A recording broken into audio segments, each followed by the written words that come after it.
아침을 뉴스로 깨웁니다. YTN 라디오 김호성의 출발 새아침. YTN 라디오 청취자 여러분 안녕하십니까. YTN 뉴스 FM 김호성 PD입니다.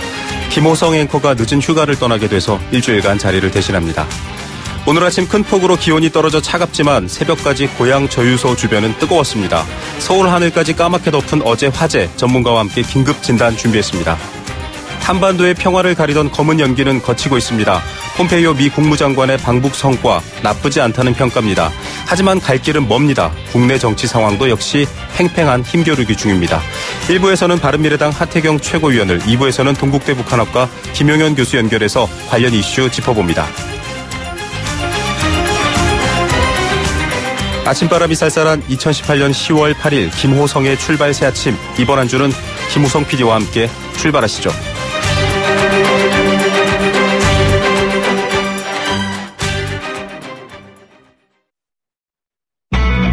YTN 라디오 김호성의 출발 새아침. 네, 이 아침에 꼭 챙겨야 할 뉴스만 전해드립니다. 꼭뉴스 정치시사평론가 이종훈 박사와 함께합니다. 안녕하십니까? 네, 안녕하세요. 네, 이름은 비슷한데 오늘은 저와 함께 얘기를 전해주셔야 될 것 같습니다. 네, 김호성 앵커님 동생 같으세요? 네, 동생이라고 하기엔 나이 차이가 좀 있습니다. 네.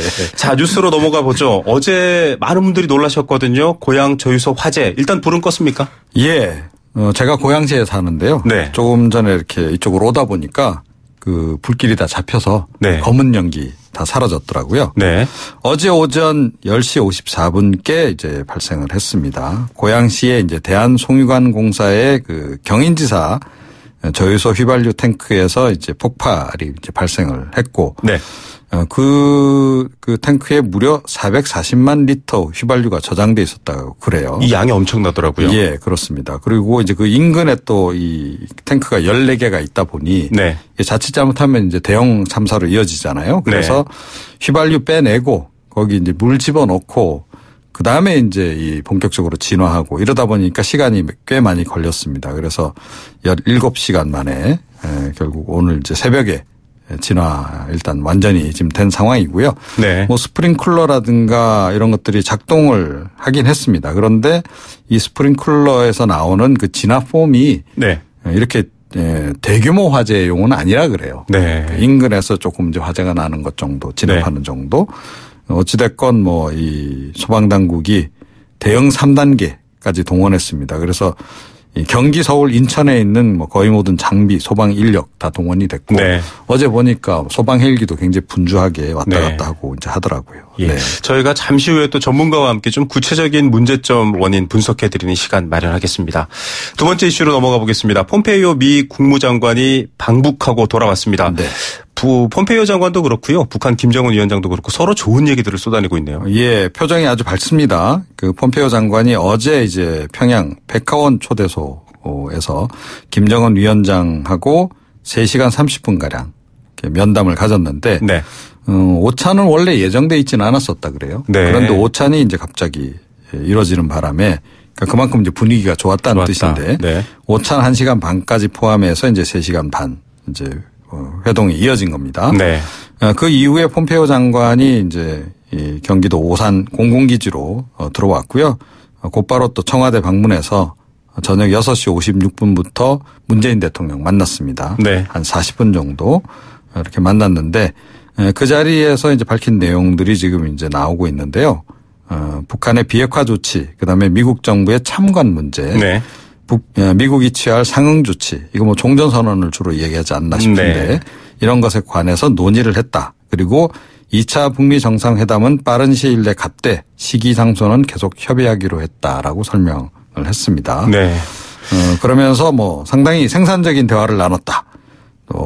또 한 걸음 내디뎠다고 이렇게 평가를 할 수 있다. 이런 얘기도 했어요. 네. 결국 빅딜이 성공적이었다. 이런 얘기인데 지금 그 이후에 미국 국무부 쪽에서 풍계리 핵실험장 해체와 관련해 가지고 네. 사찰단 방문을 이제 김정은 위원장이 초청했다는 네. 얘기. 그와 더불어서 또 북한 관계자들이 평양으로 트럼프 대통령이 오시면 어떻겠느냐. 네. 뭐 이런 얘기를 했다. 이런 얘기도 지금 전해지고 있습니다. 예. 하루 더 자고 가라 혹은 밥을 먹고 가라 이러면 분위기가 좋아지는군요. 저희가 두 번째 인터뷰로 또 관련 내용 전문가 분석 마련해 두고 있습니다. 그런데 10월 4일은 또 남북 공동선언 이 14 공동선언 11주년 행사차 정치인들이 대거 방북했는데 네. 여기서 또 발언들이 지금 많은 화제가 되고 있습니다. 이해찬 더불어민주당 대표의 발언이 지금 여야 간의 뜨거운 쟁점으로 또 갑자기 부상하고 있습니다. 네. 뭐 안 그래도 싸울 일이 굉장히 많은데 이 정치권에서는 또 새로운 또 싸울 거리가 또 생겨서 네. 이게 또 변수가 될 것 같습니다. 지난 5일 그 평양에서 이제 북한 최고인민회의 안동춘 부의장을 비롯한 북측 정치인하고 만난 자리에서 일단 이런 발언을 했습니다. 네. 우리가 정권을 뺏기면 못하기 때문에 그러니까 이건 뭐냐면 남북한 교류를 얘기하는 겁니다. 제가 살아있는 한 절대 안 뺏기기에 단단히 마음먹고 있다. 이렇게 언급을 했어요. 네. 정권 안 뺏기겠다는 얘기는 여러 차례 하셨죠. 그런데 이 얘기를 뭐 굳이 북측 정치인들 앞에서 할 필요가 있었는가 네. 하는 이제 맞습니다. 얘기가 이제 나오는 거고요. 거세죠. 또 방북 마지막 날이었던 이제 6일에는 이제 우리 기자들하고 만난 자리에서 평화 체제가 되려면 국가보안법 등을 어떻게 할지 논의해야 하고 남북 간 기본법도 논의를 해야 한다라고 언급을 했는데 이 국가보안법을 언급한 부분이 이게 또 좀 논란을 유발하고 있습니다. 네. 그러니까 이 또한 굳이 뭐 이렇게 평양에서 할 얘기는 아니었지 않느냐. 여당 내에서도 그래서 약간 좀 부적절했다라는 지적이 좀 나오고 있다고 하는 그런 얘기가 좀 들리는데요. 자유한국당 쪽에서는 이거 결국 국가보안법 폐지하려고 하는 거 아니냐.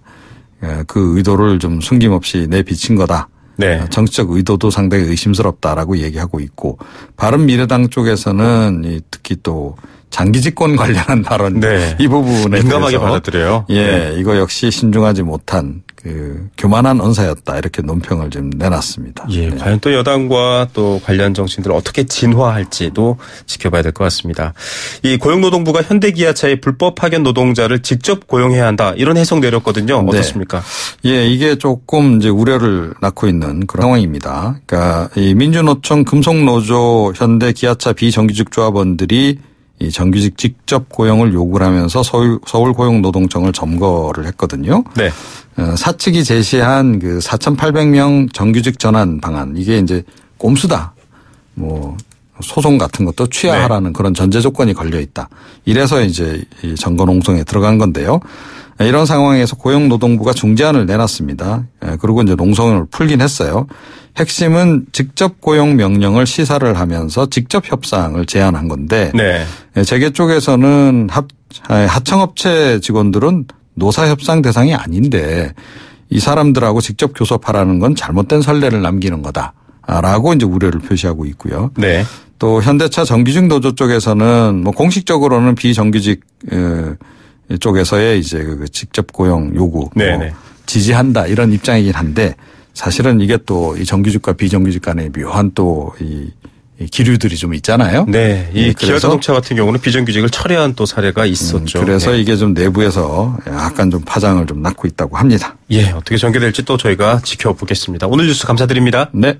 지금까지 정치시사평론가 이종훈 박사였습니다.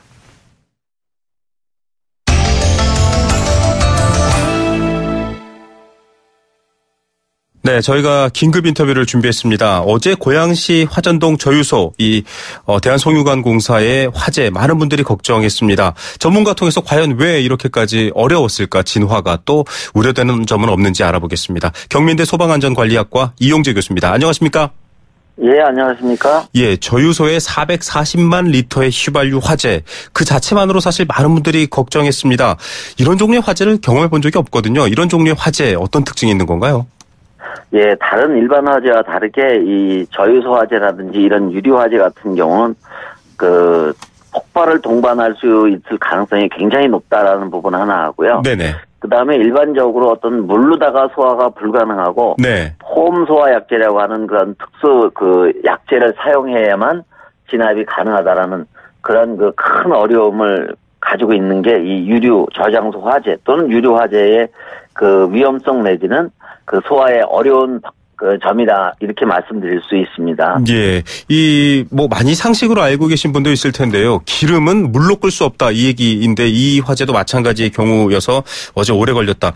굉장히 오래 걸렸습니다. 오늘 새벽 3시를 넘겨서야 겨우 진화가 됐거든요. 17시간을 탔는데 진화가 늦어진 배경은 어떻게 보십니까? 예, 일반 가정이나 이런 거와 다르게 유류 저장소라고 하는 것은 말씀해 주신 것과 같이 엄청난 양의 기름을 가지고 있습니다. 그래서 네네. 이게 중간에 진화가 어렵고 네. 그래서 불을 끄는 것도 중요하지만 불이 지속적으로 타게 해주는 연료를 제거하는 방법. 네. 그래서 저장 탱크 내에 있는 기름을 신속하게 바깥으로 빼는 작업 이게 굉장히 오래 시간이 걸렸습니다. 워낙 네. 용량이 많기 때문에. 네네. 그래서 그걸 제거함으로 인해서 화재를 진압하는, 멈추게 하는 이런 방법을 동시에 사용을 했습니다. 네. 그러다 보니까 진압하는데 시간이 오래 걸렸다. 이렇게 볼 수 있습니다. 예, 서울 인근 경기도의 이 주유소를 가득 채울 정도의 양이다. 이렇게 어제 알려져서 많은 분들이 네. 걱정했는데 스프링클러나 자체 진화 장치가 당연히 구비돼 있다라고 알려져 있고 작동도 했다라고 알려졌는데 이 정도 불에는 무용지물이었다 이런 얘기도 나오고 있거든요. 어떻게 그렇습니다. 보십니까? 이게 어느 정도의 일대 가능한 거지 이렇게 저장소 같이 엄청난 가연물을 가지고 있는 탱크 내에서 불이 났을 때는 현실적으로 진화가 좀 어려운 측면이 반드시 있습니다. 네. 교수님, 이게 지금 사실은 이 대형 유류 저장소가 아니라 집 주변 주유소에도 이런 기름 탱크들이 많이 있거든요. 동일한 방식으로 주유소 탱크에 불이 난다 했을 때도 똑같은 상황이 벌어진다고 하면 이건 심각한 문제일 텐데요. 유독가스 문제도 있고요. 어떻게 보십니까? 예, 그렇습니다. 동네마다 주유소가 엄청나게 삼지걸로 하나 있을 정도로 많습니다. 네네. 그래서 그런 부분에서도 이런 화재는 일어날 가능성은 있고요. 네네. 그래서 철저하게 그런 것을 미리 예방하는 대책 그것이 선행되는 게 가장 중요한 부분이다 말씀드릴 수 있습니다. 예, 만약에 이 스프링클러 같은 초기 자체 진화 장비 같은 것들이 동네 주유소 같은 경우에도 진화에 충분할 정도로 갖춰져 있다 이렇게 좀 바라시는 분들이 많을 것 같은데 그런 부분은 어떻게 보십니까? 예, 동네 주유소 같은 경우는요, 화재 초기에 대응할 정도의 어떤 유류 화재를 끌 수 있는 네네. 그러한 소화기가 다 비치되어 있는 걸로 알고 있고요. 네. 물론 이것이 이제 확대가 돼서 네. 폭발을 하거나 이랬을 때는 자체적인 진화가 어렵고 네. 소방대원의 어떤 출동 진압 이것으로 가능하다 이렇게 볼 수 있습니다. 예, 끝으로 짧게 이 네. 휘발유라든지 유류 화재를 보신 분들 어떻게 대처하고 또 어떤 부분을 조심해서 피해야 되나요? 예, 이런 유류 화재라는 게 우리 가정에서 있을 수 있습니다. 네네. 가정에서도 가스 보일러나 또는 기름 난로 보일러 이런 것들의 사용이 많고 네. 그런 또 사용이 있을 계절이 돌아오는데요. 가장 중요한 부분은 예방입니다. 네. 그래서 보일러실이나 기름 탱크가 있는 공간에서는 유증기 폭발을 예방하기 위해서 네. 반드시 창문을 조금 열어두어서 아예 유증기를 날려보내서 네. 그런 발화의 가능성을 낮추는 게 가장 중요한 부분이다 말씀드릴 수 있고요. 네. 또 하나 아울러서 소화기 한 대 정도는 반드시 인근에다가 비치해주는 그런 것이 가장 효과적인 네, 방법이다라고 말씀드릴 수 있습니다. 네. 자, 기름이 있는 곳 환기 잘 되는지 보시고요. 소화기 한 대쯤은 꼭 갖고 계시기 바랍니다. 오늘 말씀 감사드립니다. 네, 감사합니다. 네, 경민대 소방안전관리과 이용재 교수였습니다. 여러분은 지금 FM 94.5MHz로 방송되고 있는 YTN 라디오 김호성의 출발 새 아침을 듣고 계십니다. 의견 주실 분은 짧은 문자 50원, 긴 문자 100원의 이용료가 드는 휴대전화 메시지 샵 0945, 우물정 0945번으로 의견 남기실 수 있습니다. 네. 평양에서 열렸던 3차 남북 정상회담 이후 교착 상태였던 북미 관계 탄력을 받고 있습니다. 폼페이오 미 국무장관의 방북 또 방한 이제 중국으로도 가게 됩니다. 과연 만족할 만한 성과라는 게 구체적으로 뭔지는 좀 궁금한 상황입니다. 또 국내 정치권은 이를 어떻게 받아들일까요? 이 한반도 평화 이슈 관련해서는 팔걷고 나서는 야당 의원이시죠. 바른미래당 하태경 최고위원 전화로 연결합니다. 위원님 안녕하십니까? 예, 안녕하세요. 하태경입니다. 네, 자, 이 네 번째 방북까지 우여곡절이 많았던 미 폼페이오 국무장관. 이번에 좀 달랐다 얘기도 나오고 있고요. 아침에도 북한에서도 여러 가지 북한 매체들의 소식들이 긍정적으로 나오고 있습니다. 전체적으로 어떻게 총평하시겠습니까? 예, 말 그대로 한 걸음 정도 진전이 있었던 것 같고요. 네. 제가 이렇게 말씀드린 이유는 한 두 걸음 정도 진전을 했으면 네네. 그 북미 정상회담 시간 장소까지도 잡았을 것 같은데 네. 거기까지는 아직 타결이 안 된 것 같습니다. 그래서 네.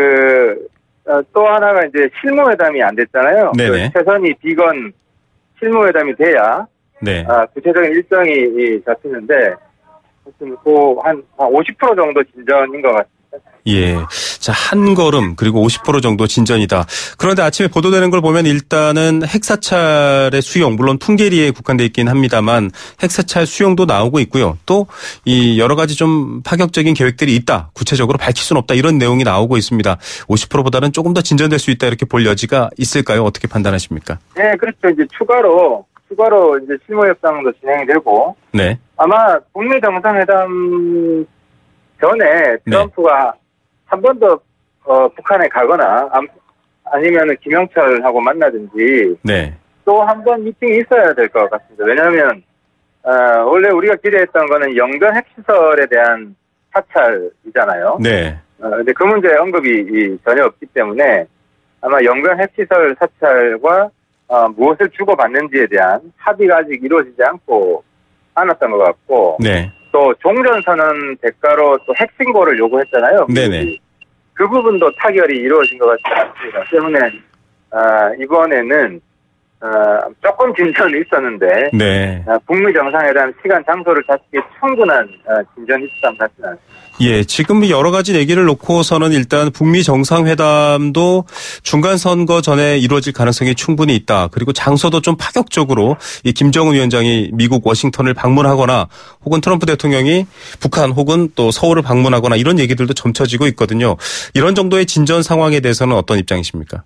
저는 그 부분 좀 생각이 다른데요. 네. 아마 중간선거 전에는 만약에 중간선거 전에 북미 정상회담이 된다면 이번에 시간 장소가 발표가 됐을 것 같습니다. 네. 이번에 시간 장소 발표가 안 된 걸 보면 중간선거가 11월 6일인가 지금 한 달. 네, 11월 6일입니다.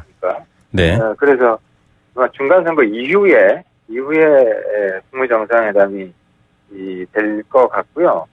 이후에 된다면은 지금 그 전에 또 다시 추가 협상을 해야 될 시간적 여유가 있기 때문에 네. 아마 그 가장 큰 문제 신고와 핵시설 핵신고와 종전선언 이 문제 타협이 안 돼서 아마 중간선거 이후로 넘어가는 것 같습니다. 네. 자, 이 신뢰가 없는 상황에서의 신고가 또 여러 가지 난제를 낳을 수도 있다. 이런 평가도 있거든요. 이 부분은 어떤지 좀 짧게 답변 부탁드립니다. 그렇습니다. 근데 이제 사실 트럼프가 거의 김정은하고 사랑에 빠졌다고 이야기하고. 네. 그래서 둘 사이의 신뢰는 제가 볼 때는. 네. 지금 차고 넘치는 것 같고요. 네. 신뢰의 문제라기보다는 이제 핵신고 대가로 상응 조치를 요구하지 않습니까? 이번에도. 네. 상응 조치 언급이 있었고. 네네. 근데 아마 북한은 제재 완화를 요구하는 것 같고요. 네. 미국은 거기에 대해서 아직 확답을 못하는 상황이 아닌가 생각이 듭니다. 네. 자, 이런 가운데 좀 국내 상황도 들여다봐야 될 것 같습니다. 14 공동선언 11주년 기념 이 시기에 방북단이 대거 방북했습니다. 여당 대표를 비롯해서 많은 분들이 갔는데 바른미래당은 빠졌습니다. 사실은 이 남북 문제에 있어서는 굉장히 좀 전향적인 태도라고 해야 될까요? 이 지지 입장을 보이셨는데 함께 안 가셨거든요. 이유가 있을까요? 예, 우리 당 내에서 아직도 이제 대북 노선 문제를 가지고 이견이 있습니다. 솔직히 말씀드리면. 그래서 저 같은 경우는 갔으면 좋겠다고 생각을 하는데 네. 이제 또 많은 의원들이 이건 노무현 재단이 주최하는 거기 때문에 네네. 우리가 가는 것은 좀 격이 안 맞다. 네. 좀 어울리지 않다고 생각을 해가지고. 네네. 국회의담에 대해서는 좀 더 전향적인데요. 네. 그래서 이번에 빠졌습니다. 네. 좀 당내 여러 의견이 있다 이런 얘기가 있습니다. 이 방북길에 올랐던 민주당 이해찬 대표의 발언이 지금 또다시 이 정치권에 기름을 붓고 있습니다. 국가보안법 얘기도 했었고요. 또 장기 집권 얘기가 또 나왔습니다. 이거 좀 반복됐던 얘기이기도 한데 어떻게 보십니까? 이해찬 대표는 북한 갈 때마다 사고를 하나 치고 들어오는데요. 네. 지난번에도 약속을 깼잖아요. 네. 북한 최고인민위원회 노쇼 사태가 있었죠. 예, 그 상위 부위원장 약속을 깨고, 요번에도 여러 가지 이제 또 발언 실수를 했는데, 근데 이제 이게 그 정권을 빼앗기지 않겠다 이런 발언은 네. 북한 간부들 입장에서는 상당히 좀 재수 없는 발언이에요. 아, 예. 어떻게? 재수 없고 좀 불경스러운 발언인데, 왜냐하면 네네. 북한은 수령 체제라서 네. 정권을 뭐 빼앗는다 이런 생각을 해서는 안 되는 곳이거든요. 네네. 정권은 교체되는 것이라는 생각을 해서는 안 되는 건데, 이거 뭐 정권을 안 빼앗기겠다 하는 거는 뭐 정권을 빼앗길 수도 있다는 거 아닙니까? 네. 그러니까 이제 물론 민주주의에서는 당연한 거지만 이게 북측 인사한테까지 하게 되면은 뭐 저런 생각 자체가 불경스러운 생각이기 때문에 네네. 아마 이해찬 대표 좀 재수없다 생각을 할 것 같고요. 네네. 그리고 또 이제 국가보안법 같은 경우는 네. 그걸 북한에 가서 이야기하는 거는 네. 굉장히 큰 실수한 거예요. 우리 뭐 국내에서는 뭐 논쟁을 할 수 있겠지만 네네. 북한에 가서까지 그런 이야기를 하는 거는 아무튼 그 부분은 이해찬 대표가 좀 적절하지 않은 발언이었다고 사과를 좀 했으면 좋겠어요. 예, 지금 여당은 사실 좀 이 홍익표 수석 대변인을 비롯해서 많은 분들이 좀 해명을 내놨습니다. 이 집권 얘기는 뭐 정당 대표가 당연히 할 수 있는 말이다. 또 국가보안법 문제는 이미 과거에 이 자유한국당과도 자유한국당의 전신이죠. 새누리당과도 한나라당과도 합의했던 부분도 있었고 이미 얘기되는 상식적 수준이다. 이렇게 좀 진화에 나섰거든요. 어떻게 보십니까? 그러니까 이게 북한 가서 했다는 게 문제죠. 아, 장소가 북한인 그러니까 것이 문제다. 네, 장소가. 네. 그러니까 사실 그 국가보안법 문제는 이제 북한이 당사자잖아요. 네네. 그리고 또 북한이 노동당 규약에 네. 또 이제 일종의 우리가 이제 적화통일이라고 하는 부분 포기하라는 내용도 있고. 네. 그래서 북한하고는 어떤 이게 협상해야 될 부분이 있는 건데. 네네. 그런 내용을 북한 가서 우리가 뭐 일방적으로 하겠다라고 발표해 버리는 것은. 네. 아무튼 남북 관계에서는 좀 조심해야 될 게 많은데. 이해찬 대표는 너무 네. 그런 생각을 안 하는 것 같아요. 이 장소가 북한이 아니라면 또 하태경 최고위원께서는 이 기존의 어떤 약간 수구적인 보수와는 다르다 이런 결을 밝히셨는데 국가보안법 문제는 어떻게 보십니까? 좀 폐지나 개정이 돼야 된다고 보시나요? 이해찬 대표도 사실 그거 할 필요가 없었던 이야기인 게 네네. 지금 당장 뭐 국가보안법 폐지 논의를 하자는 이런 이야기 한 게 아니라 그렇죠. 평화체제가 들어서면이라는 단서를 달았잖아요. 네네. 그래서 이해찬 대표도 지금은 논의하는 게 시기상조라는 이야기를 한 거예요. 네. 사실은. 근데 뭐 시기상조인 이야기를 굳이 왜 했는지 모르겠으니까. 네. 그런 생각이 듭니다. 네, 남북관계 변화에 따라서 사실 논의될 수밖에 없는 이야기이기도 한데요. 그 얘기를 좀 장소 또 시기에 대한 문제가 있었다 이런 말씀이신데 이게 혹시 남북 국회회담에 안 좋은 영향을 미칠까요? 지금 여야가 또 여러 면에서 대립하고 있는데요. 어떻게 판단하십니까? 그렇죠. 이해찬 대표가 뭐 국회의장 가서도 뭐 우리는 절대로 그 정권 안 뺏기겠다. 네. 이런 이야기를 계속 할 것 같으면. 네네. 그 국회의장 가서도 남남 정쟁이 될 수가 있잖아요. 네. 그래서 지금 뭐 여당 대표는 국회의장 좀 성공시키기 위해서 노력해야 될 사람인데. 네. 좀 그만큼 조심했으면 좋겠고. 아니 북한에 가서도 남쪽과 정쟁이 되는 이런 네. 발언을 계속하는 게 아무튼 여당 입장에서도 이해찬 대표가 좀 골치 아플 것 같아요. 북한만 한번 자고를 잡고 싶어요. 예, 지금 여러 가지 또 이 바른미래당의 경우는 당 내에서도 이견이 있고요. 또 정당 간의 이견도 있는 이 남북 문제 상황입니다. 결과적으로 좀 북한 의회 내지는 북한의 어떤 정치권이 바라본다면 이 여러 의견이 충돌하고 있는 우리의 정치권의 모습들 어떻게 판단할까요? 어떻게 보십니까? 회담이 성사된다고 해도 좀 여러 이견들이 있을 텐데요. 그 자리에서. 그렇죠. 근데 지금 뭐 그 관심사는 이제 한국당이 국회의장 가느냐 문제인데. 네. 이런 한국 사회 정치권의 다원주의. 네. 여러 가지 뭐 예를 들어 판문점 선언 기준 동의 문제도 의견이 다르지 않습니까? 네네. 이제 이런 문제를 자꾸 뭐 국내에서 발목만 잡을 게 아니라. 네. 북한 쪽하고 만나서 좀 진지하게 논쟁하는 이런 모습을 보이는 게. 네. 북한 사회에도 긍정적인 영향이 있어요. 다른 여러 가지. 네. 토론의 자유가 있구나. 네네. 북한은 토론의 자유, 논쟁의 자유가 없지 않습니까? 네.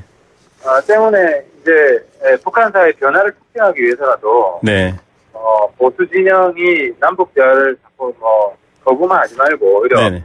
남북 대화 가서 이렇게 논쟁하는 모습을 보이는 게 본인들이 바라는 북한 사회 변화를 또 이런 촉진할 거라고 보는 거죠. 예, 자 과연 북한 사회에서는 또 한국 보수 정치권을 어떻게 바라볼까도 이 회담의 관심사인데 실제로 좀 국내 이슈로 넘어가 보겠습니다. 지금 전원책 변호사 이 조광특위위원을 맡고 이 번보수 통합 여러 가지 이슈를 던지고 있습니다. 또 한국당의 쇄신이 될 수 있겠냐 이런 시선이 있는데 위원께서는 어떻게 보십니까? 전원책 변호사가 어쨌든 보수 혁신에 나섰으니까 저는 성공하기를 바라고요. 네. 근데 얼마 전에 우리 이준석 최고가 이런 얘기를 했어요.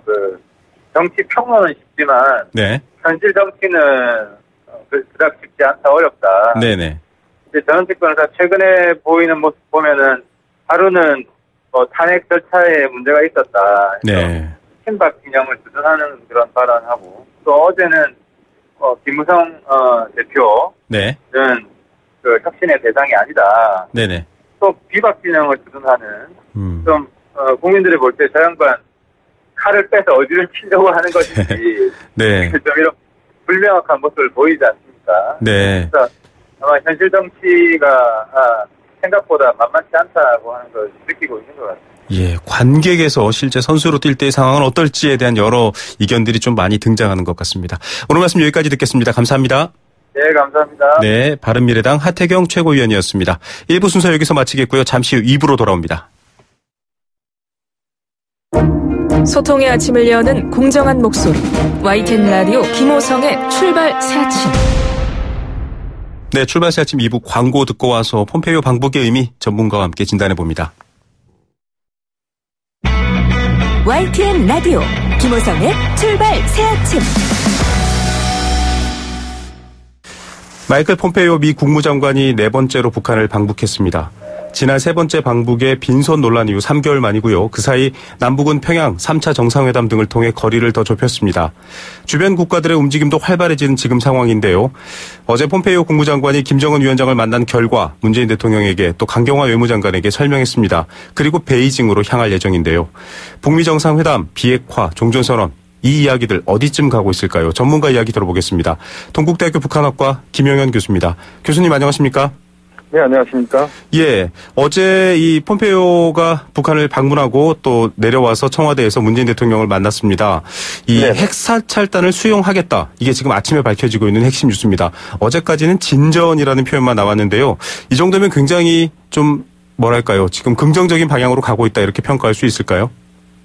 그렇습니다. 지금 모든 것들을 한꺼번에 다 북미가 상대방의 입장을 고려하지 않고 자기 입장만을 갖고 성과를 가져갈 수는 없을 겁니다. 네. 그렇기 때문에 현재로서는 가능한 것, 최대한 빨리 할 수 있는 것 그런 중심으로 우선 진전을 시키면서 상호 신뢰를 확보하고 그 다음 단계로 넘어가는 것이 매우 중요하다고 봅니다. 예. 그렇게 본다면 폼페이오 장관의 어제 방북은 100% 만족할 만한 성과는 아니라고 하더라도 상당 부분 비핵화 문제에 있어서 진전을 거두었다 이렇게 봐야 될 것 같고요. 네. 또 조만간 북미 정상회담, 제2차 북미 정상회담을 개최하기로 그 북미가 합의를 해냈다 이렇게 봐야 되기 때문에 네. 그런 점에서도 상당한 성과가 있는 그런 방북이었다고 볼 수 있습니다.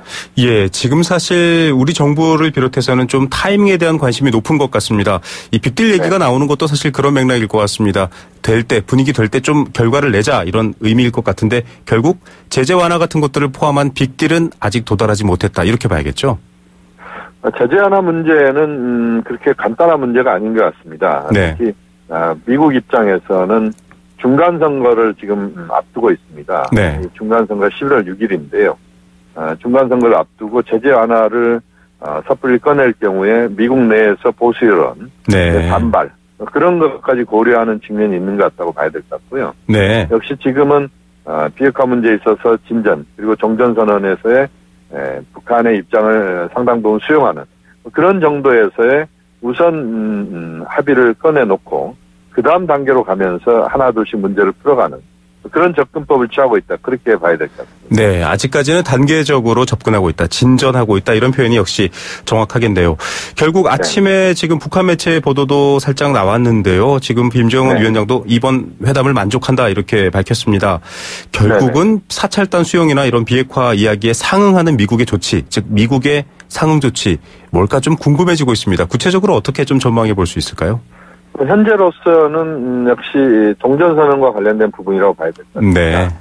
종전선언을 미국이 받아들이는 부분. 그래서 이제 강경화 장관도 그 이야기를 했었습니다. 네. 북한에 대해서 미국이 요구하고 있는 비핵화의 그런 영변 핵시설과 관련된 사찰, 그리고 영구 폐쇄와 관련된 부분과 그다음에 미국이 북한에 대해서 종전선 해주는 문제, 뭐 이런 문제들을 정리를 해내자는 게 1차적인 목표다. 이게 강경화 장관의 입장이었는데요. 네. 상당 부분 그런 방향 쪽으로 우선 접근을 하고 그러면서 눈에 보이는 가시적인 조치를 한 뒤에 그 다음에 그 신뢰를 바탕으로 해서 좀 더 어려운 문제들은 풀어가 보자. 핵신고 리스트 문제랄지 네. 그런 문제들은 그렇게 간단한 문제는 아닙니다. 네. 그런 여러 가지 어려운 문제들은 조금 더 신뢰가 강화되는 그 과정에서 하나둘씩 또 다음 단계에서 풀어가 보자. 그런 실용적인 접근이 지금 남북미 사이에서 상당 부분 접점을 찾아가고 있다. 그렇게 평가할 수 있습니다. 네, 사실 이 핵신고 리스트를 놓고서 왜 받지 않느냐 이런 주장을 하시는 또 분들도 있거든요. 말씀하셨던 네네. 것처럼 아직 신뢰가 불안정한 상황에서는 리스트라는 것 자체가 오히려 또 다른 디테일의 악마에 빠질 수 있다. 이런 위험이 있다. 이렇게 봐야 할까요? 어떻습니까? 그렇습니다. 지금 이제 신뢰를 바탕으로 하지 않고는 리스트를 북한이 빠른 속도로 제출하는 것은 쉽지 않습니다. 왜냐하면 만약에 리스트를 제출했을 경우에 북한의 리스트 제출에 대해서 미국 내에서 보수 여론이랄지 네. 여기에서는 그 리스트를 신뢰할 수 없다. 그렇게 나올 가능성도 크다고 봅니다. 네. 그렇게 되면 그 다음에 북한이 취할 조치가 마땅치가 않습니다. 그렇게 본다면 북미가 지금 상황에서는 우선 눈에 보이는 조치들을 중심으로 한다. 그래서 동창리 그리고 영변 핵시설을 폐쇄하는 그런 일정. 북한은 미국이 주는 그 종전선언을 받아들이는 것. 그 다음 단계에서 또 다른 이제 그 북미 간 행동으로 가는 그런 연쇄고리를 만들어 가자. 그게 현재 북미 간에 또는 남북미 간의 그 합일점들이 거기에서 나오고 있다. 또 그런 방향으로 지금 접점이 모이고 있는 것이다. 그렇게 볼 수 있습니다. 네, 신뢰를 구축하는 동시에 확인 가능한 비핵화와 또 종전선언 같은 상응 조치들이 이루어지고 있다. 이렇게 설명해 주셨는데요. 폼페이오 장관이 일본을 먼저 방문하고 그다음에 북한을 방북하고 또 대한민국 또 중국 순으로 가고 있습니다. 지금 몇몇 분들은 이 중국에 대한 언급을 했지 않습니까? 평화협정 체결에 대한 중국 언급만으로도 미국이 굉장히 전향적인 태도를 보인 것이다. 이렇게 평가하는 분도 있고요. 아울러서 북한도 지금 김정은 위원장이 러시아 중국 방문 계획하고 있고요. 또 최선희 외무상이 순방하고 있습니다. 이 주변국과의 얽혀있는 문제들도 중요하겠죠? 그렇습니다. 지금 미국도 그렇고 북한도 그렇고 특히 중국을 신경을 쓰고 있는 것 같습니다. 네. 그래서 중국이 종전선언에서는 중국이 들어오지 않지만 평화협정 체결하는 부분에 있어서는 반드시 중국이 들어온다. 네. 이렇게 중국을 안심시키는 측면이 있다. 미국 쪽의 발언들을 보면 그렇게 봐야 될 것 같고요. 네네. 또 하나 이제 중요한 것은 이제 김정은 위원장의 중국 러시아 방문 가능성인데 네. 역시 제2차 북미 정상회담을 앞두고 중국 러시아를 방문하면서 뭔가 협상력을 높이는 그런 차원에서의 행보를 펼칠 가능성이 높다. 지난번 제1차 북미 정상회담 때도 직전에 중국을 김정은 위원장이 방문한 바도 있습니다. 맞습니다. 그런 패턴이 지금 반복될 가능성이 높다고 봐야 됩니다. 예, 한반도의 평화 문제는 사실 한반도뿐만 아니라 주변 국가, 강대국과 얽혀있는 문제이기 때문에 여러 가지 조율이 필요한 상황이다 이런 말씀이신데요. 결과적으로 북미 2차 정상회담에 대한 관심이 더 높아졌습니다. 오늘 북한 조선중앙통신을 통해 밝힌 내용도 그렇지만 굉장히 구체적으로 접근했다 이런 얘기가 나오고 있거든요. 어떻게 전망하십니까? 그렇습니다. 지금 이제 제2차 북미 정상회담을 가급적 빨리 열기로 또는 조만간 이런 표현을 썼습니다. 네. 이것은 이제 상당히 좀 속도감 있게 지금 가고 있다 그렇게 봐야 될 것 같은데요. 네네. 물론 북미가 당장 공개는 하지 않고 있습니다. 지금 실무적인 접촉을 준비하고 있다 이렇게 알려지고 있는데요. 네. 역시 제2차 북미 정상회담이 이번 11월 6일 미국의 중간선거 이전에도 개최 가능성도 현재로서는 좀 살아있다라고 봅니다. 네. 이 폼페이오 장관의 이번 평양 방문을 계기로 해서 좀 더 빠른 속도로 제2차 북미 정상회담이 개최될 가능성이 높다.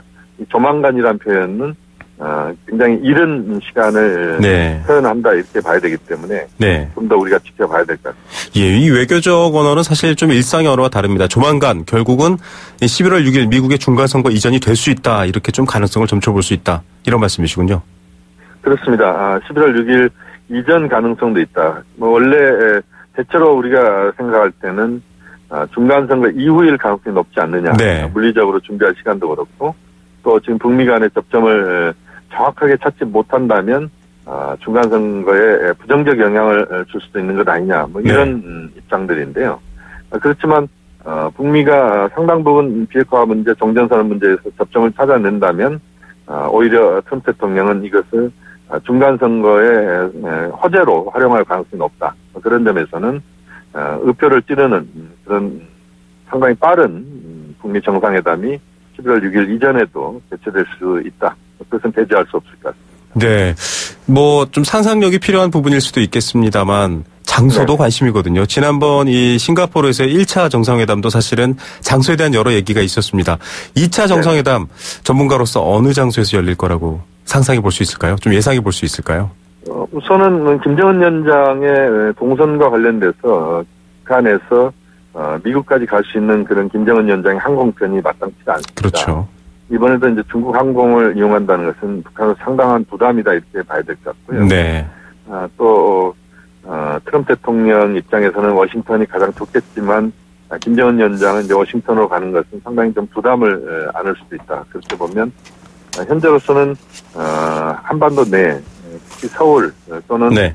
판문점 가능성도 높아지고 있다 이렇게 봐야 될 것 같고요. 네. 또 그렇지만 이제 그 트럼프 대통령이 강하게 요구한다면 워싱턴에서의 개최 가능성도 가능한 범위 내에 아직까지는 살아있다.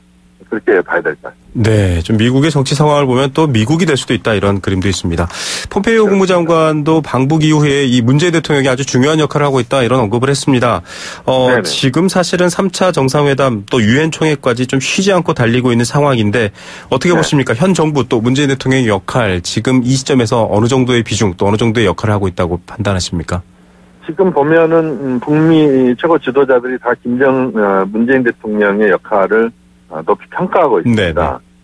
지난 남북 정상회담, 평양 정상회담에 대해서도 폼페이오 장관도 굉장히 긍정적인 평가를 하고 있습니다. 네. 평양 정상회담이 중요한 전기가 됐다 이런 이야기인데요. 결국 문재인 대통령의 역할은 중개, 또 거중 조정, 촉진 역할을 여전히 지금 부여받고 있다 이렇게 봐야 될 것 같고요. 네. 또 문재인 대통령이 움직임으로써 트럼프, 김정은 위원장의 두 사람의 움직임이 상당히 그 속도감 있게 나올 수 있는 그런 상황이기 때문에 앞으로도 이 역할은 뭐 계속될 수밖에 없다고 보고요. 네. 또 우리 정부가 북미 간에 껄끄러운 부분들이 만들어질 때 빨리 그 부분들을 유연화시키고 문제를 풀어가는 그 역할을 계속적으로 해야 된다. 그 부분에서는 한국 정부, 문재인 대통령 역할은 여전히 중요하다 이렇게 평가할 수 있습니다. 예, 당사자이자 중재자 이런 표현들이 등장하고 있습니다. 결과적으로 지금의 모든 과정들을 따져봤을 때 마지막으로 12월 김정은 위원장의 서울 답방 좀 청사진을 그려본다면 어떤 의미들을 담게 될까요? 좀 짧게 부탁드리겠습니다. 12월 답방일 수도 있겠지만 더 빨라질 수도 있다라고 봅니다. 네네.